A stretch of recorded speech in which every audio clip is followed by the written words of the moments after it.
Bienvenidos, esto es Radio Sefarad y estas son las noticias. Al comentario de estas noticias estará Jorge Rosenblum. Hola, Jorge. ¿Qué tal? Comenzamos por los titulares. Explotan varios coches de dirigentes de Hamas y Yihad Islámica de Gaza. Netanyahu opina sobre el discurso de Jamenei después de la firma del acuerdo. Daesh dinamita el estadio olímpico en construcción en Ramadi, Irak. Ataques yihadistas en Argelia y el Sinaí egipcio. Y después de este bloque informativo vendrá, como siempre, la agenda cultural. Pero comenzamos por la primera noticia que les adelantábamos en titulares. 5 coches pertenecientes a líderes locales de Hamas y de la Yihad Islámica fueron blanco de explosiones en la ciudad de Gaza, aunque no causaron heridos. Las explosiones se registraron de manera simultánea mientras estaban aparcados en las inmediaciones de las viviendas de los dirigentes de los brazos armados de ambos movimientos. De momento nadie ha asumido la autoría de la acción, aunque todo apunta a una franquicia local de Daesh. A principio de julio, Daesh amenazó directamente a Hamas en un vídeo difundido en Internet en el que los extremistas lo acusaron de no aplicar debidamente la Sharia o ley islámica y aseguraron que sus días en Gaza estaban contados. Pero desde hace semanas, líderes de Hamas se esfuerzan en subrayar que su hegemonía en la franja no está en la cuerda floja. Pues tendrán que convencerse primero ellos mismos de que no están en la cuerda floja porque están en una situación muy delicada. Jamás ya... No nos dan ninguna pena, ¿no, Jorge? No dan ninguna pena. Lo que pasa es que tampoco es el momento de apoyar a los enemigos de Hamas, que son todavía peores. Por supuesto. Ese es el tema. Lo único que le salva la vida a Hamas, que lo mantiene como enchufado a una máquina de respiración artificial, es Irán y el dinero que llega de Irán. Porque si no tuvieran ese flujo, pues jamás estaría muerto y enterrado hace tiempo. Lo que pasa es que justamente en este momento parece que Hamas está muy débil porque los de Daesh han hecho una demostración de fuerza, aunque no han causado muertos, pues les han reventado 5 coches, han causado 2 heridos, etcétera, etcétera, y han hecho una demostración de poder, aparte de algunos cohetes que han lanzado por su cuenta hacia Israel en los meses pasados. Pero, se firmó el acuerdo de Irán. El flujo aumenta, ¿no? El flujo de dinero. Se va a levantar las sanciones y va a empezar a llegar mucho dinero hacia la Franja de Gaza y la gente no va a ser tan anti Hamas si hay mucho dinero en medio. No olvidemos que a pesar de la imagen internacional de miseria y de bloqueo y de no sé qué, en Hamas hay ya más de 100 millonarios. Millonarios quiere decir que tienen más de 1 millón de euros.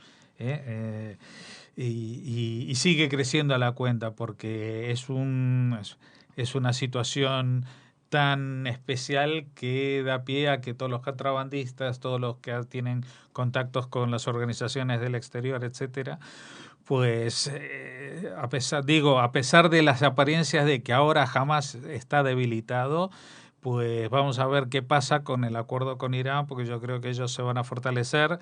Los que se van a debilitar definitivamente es el gobierno central en Ramallah, totalmente aparte del mundo Hamas, totalmente aparte del mundo yihadista, totalmente aparte de la sociedad palestina. O sea, se han quedado muy solos.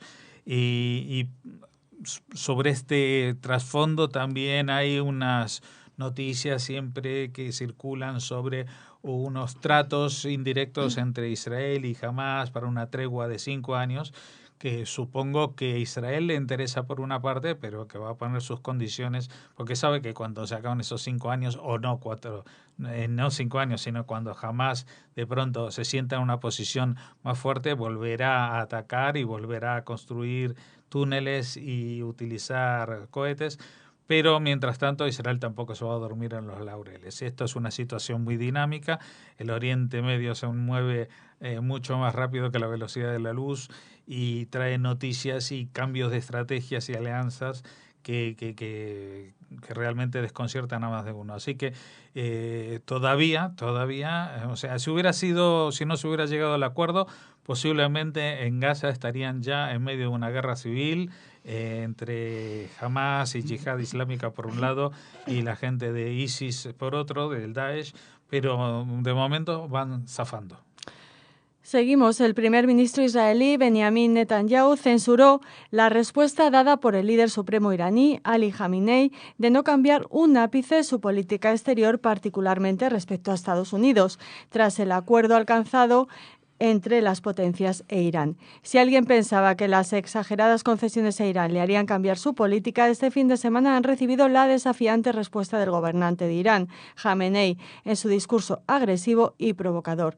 Dijo Netanyahu y añadió que los iraníes ni siquiera tratan de ocultar el hecho de que sacarán partido de las decenas de miles de millones que recibirán como parte de este acuerdo para armar al terrorismo. Bueno, y esto es como una respuesta a la primera noticia. El comentario de Netanyahu está en la línea de lo que piensa mucha gente, que aparte que ni siquiera es una opinión, es verificar que de puertas adentro, por lo menos, Irán sigue con el discurso ferozmente antiamericano y ferozmente anti-israelí, con los objetivos de borrar a Israel del mapa, con el objetivo, con la descripción de Estados Unidos como el Satán del mundo, etcétera, etcétera. O sea que, como que, bueno, eso no quiere decir que no vayan a apoyar la reforma esta, pero tampoco se quiere pronunciar del todo, porque están un poquito también a la espera que a ver qué pasa con el proceso del acuerdo en Estados Unidos, con Obama, si tiene que usar el Congreso, veto, ¿no? etcétera, y si no va a haber algún cambio de última hora en el acuerdo, o sea, no quieren lanzar las campanas al vuelo, pensando que ya... No quieren lanzar las centrifugadoras al vuelo, Jorge. Las centrifugadoras al vuelo, pensando que ya tienen todo hecho, porque realmente si en este momento se ponen demasiado farrucos, como se diría en España, pues eso iría en contra de la opinión pública y de los gobernadores y de los senadores y los diputados del Congreso de Estados Unidos, que se podrían llegar a juntar ahí más de las 2/3 partes, y entonces sería la porra todo el tinglado. Así que bueno, de momento van a seguir con el doble discurso hablando en farsi del Satán, o sea, para el pueblo llano, y hablando en inglés, presentando la sonrisa de Rouhani y el savoir-faire del ministro de Exteriores iraní. Volvemos a hablar de Daesh. El grupo terrorista yihadista ha destruido el estadio olímpico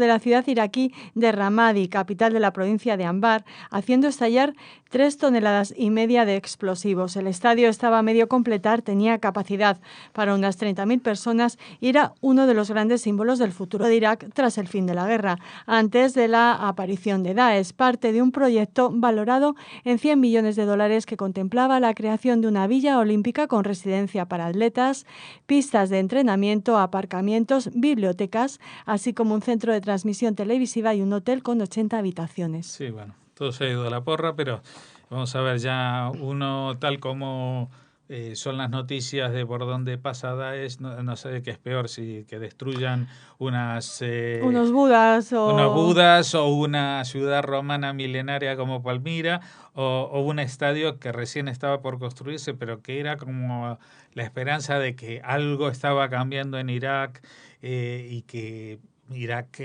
salía del agujero, que se iba a modernizar, porque el hecho de tener un estadio dedicado al deporte y con instalaciones más o menos modernas, pues les hubiera hecho sentirse parte del mundo. Y bueno, desgraciadamente Irak no está hoy en día para ser parte de este mundo, y creo que... No se lo permiten, ¿no? Yo creo que no va a volver a hacerlo con el nombre de Irak o con las fronteras de Irak. Ya nunca más, porque es un país títere intervenido por Irán, un país destrozado internamente entre los chiitas y suníes, y con el norte prácticamente independizado de los kurdos. O sea que esta cosa que se creó en la Primera Guerra Mundial y que se llamó Irak, incluso que tenía un rey, pues ha dejado de existir hace bastante, y desgraciadamente ni siquiera el Estadio Olímpico de Ramadi ha quedado en pie.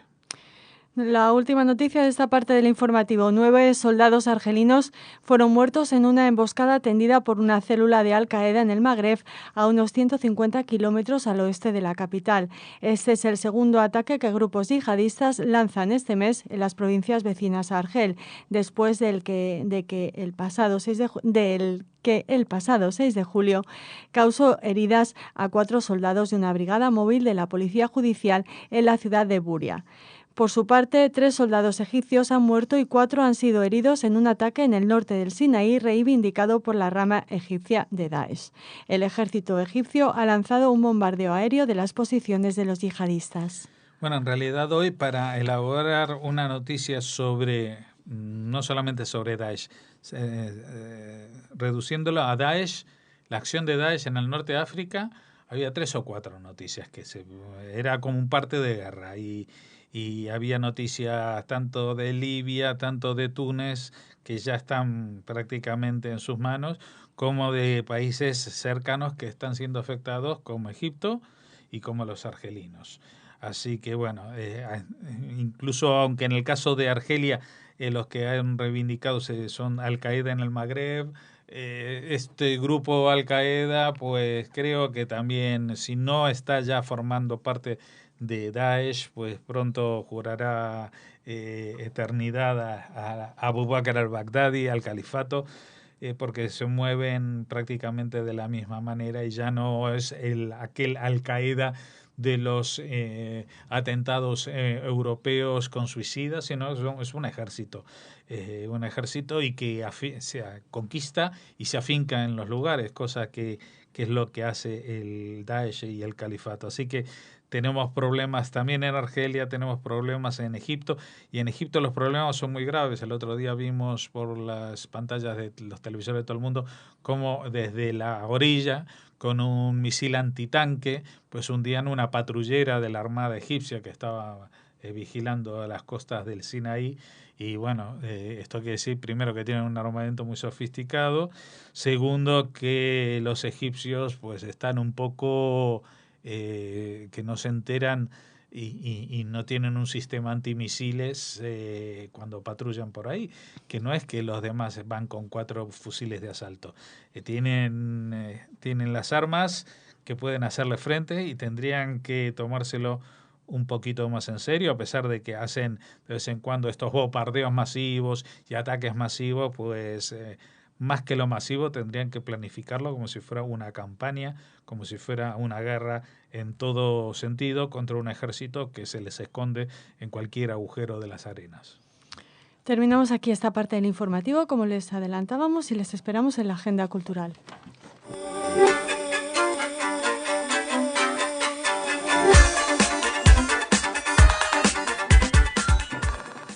Bueno, llegamos a la sección de noticias culturales. Raquel, Hola, ¿qué nos vas a contar?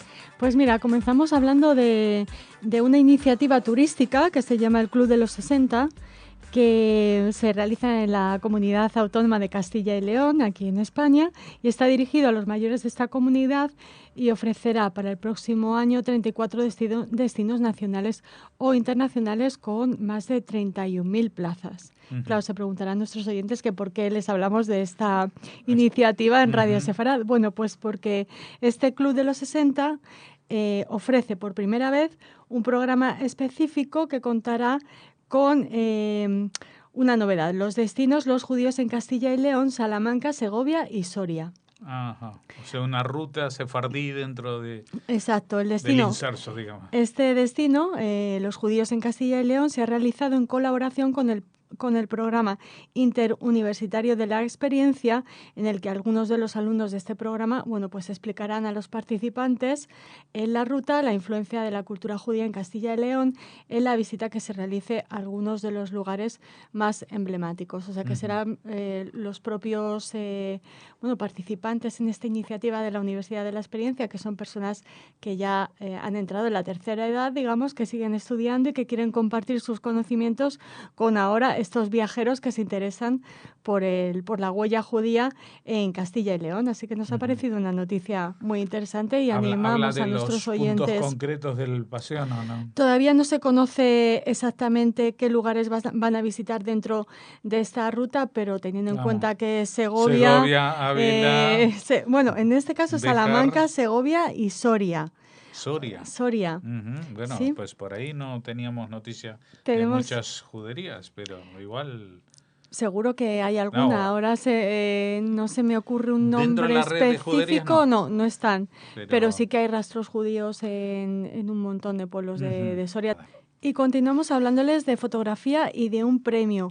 El primer concurso de fotografía Esencia Judía, del que ya les hablamos aquí en Radio Sefarad, les invitamos a participar en él, de hecho, y que se creó con motivo del 700 aniversario de la Sinagoga de Córdoba. Bueno, pues ya se conoce al ganador, se llama José Lara Cordobés, precisamente, y su fotografía premiada se titula Córdoba Judía. Lara Cordobés recibirá un premio de 500 euros en material fotográfico, que bueno, no está nada mal. La imagen ganadora, bueno, pues nos muestra una portada de la ciudad de Córdoba con un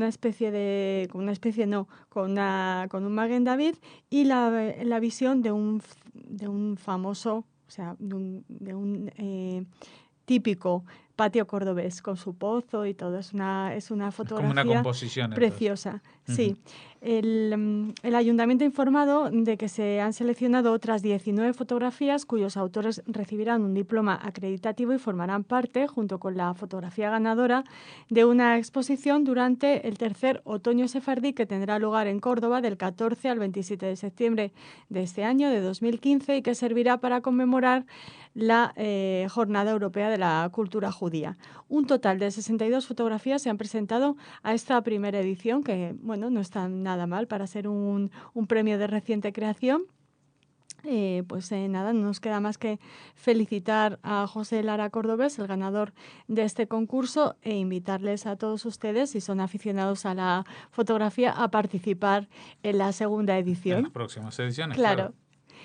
Y hablamos ahora de fotografía en movimiento, de cine, porque llega a la Universidad de Burgos un documental del que ya hemos hablado aquí en Radio Sefarad. De hecho, les ponemos el link para que recuperen esta entrevista que realizamos a su realizador, a su director, Andrés Enrique Arias. A lo mejor algunos de ustedes recuerdan ese documental, Once Upon a Time, en la 55 con Hoover, que nos hablaba, Érase una vez en la 55 con Hoover, que nos hablaba sobre la historia de 300 familias sefardíes que emigraron de la isla de Rodas para establecerse en Los Ángeles y, bueno, cómo habían mantenido o no sus costumbres culturales, su esencia sefardí.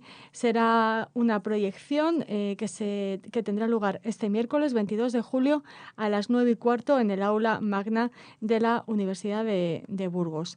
Les comentamos algo más acerca de este documental, que nos habla de eso, de los inmigrantes que en muchos casos siguieron aspectos de su rica cultura hispano-judía, pero sin embargo, a medida que los inmigrantes fueron prosperando y mudándose a otras zonas de la ciudad y sus hijos iban adoptando el idioma y la cultura norteamericana, bueno, pues las tradiciones antiguas se desvanecieron casi por completo. Y de esta historia de estas 300 familias nos habla Enrique Arias en su documental, que yo creo que se ha visto pocas veces en España y que bueno, es una oportunidad increíble para poder conocer estas historias que nos hablan en judeo-español hasta que empiezan a hablarnos en inglés. Jorge. Muy bien, pues aprovechen los que estén por la zona de Burgos el miércoles.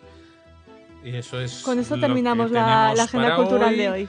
El menú de hoy, ya mañana serviremos algún otro menú de primero, segundo y con postre y pan y café incluido. Muchas gracias, Raquel. Hasta mañana.